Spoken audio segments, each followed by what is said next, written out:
વડોદરાના જાંબુઆ બ્રિજ પર પહોંચ્યા અધિકારીઓ 3 દિવસથી હાઈવે પર સર્જાય છે 15 કિલોમીટર લાંબો ટ્રાફિક જામ।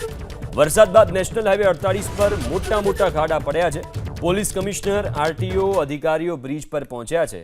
નેશનલ હાઈવે ઓથોરિટીના અધિકારીઓ પણ હાજર છે। હાલ બ્રિજને પહોળો કરવાની કામગીરી ત્યાં ચાલી રહી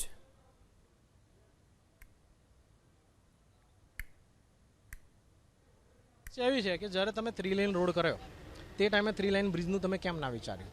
તમારે ફ્યુચર પ્લાનિંગ જોડે તમે ચાલતા હોય છે, તમારે ભારતને વિશ્વગુરુ બનાવવો હોય તો તમારે વિચારની પણ 100 વર્ષ પહેલાંની એડવાન્સ વિચારિંગ કરવું પડે।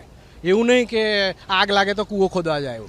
આપણા પોલિટિશિયનો નરેન્દ્રભાઈ જે કામ કરી રહ્યા છે વર્લ્ડ લેવલે, પણ પોલિટિશિયનો 1 રૂપિયાનું કામ કરતા નથી। અને અમારા એમએલએ ઘેર વહેલા જાય ને તો સારું, કોઈ સારો માણસ આવે એમની જગ્યાએ તો બહુ સારું।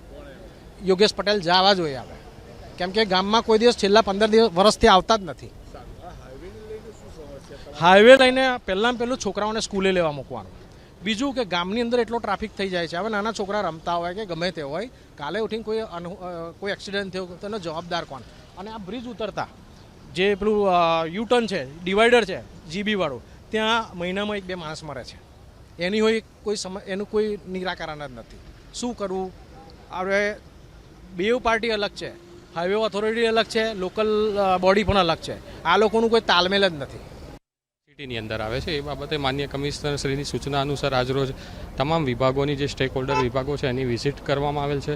અને જે પણ અકસ્માતો અથવા જે ટ્રાફિક જામ થઈ રહ્યો છે એ બાબતે શું સૂચનાઓ શું નિવારવા માટે રોડ એન્જિનિયરિંગને લગતા પગલાં હોય કે પછી ટ્રાફિક કામિંગ મેઝર્સ હોય, એ માટે સૂચનો કરવામાં આવશે અને એના માટે પગલાં લેવામાં આવશે।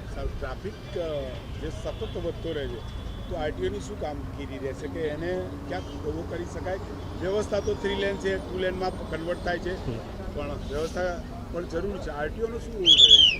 હા, આરટીઓ દ્વારા જે રોંગ સાઈડમાં કે એના કારણે અમુક વાર અકસ્માતો થતા હોય છે, અથવા એના કારણે પણ હેવી વ્હીકલ ધારો કે રોંગ સાઈડમાં આવે તો વધારે ટ્રાફિક જામ થતો હોય, તો એવા કિસ્સામાં વાહન ડિટેન્શનની કામગીરી કરી શકાય।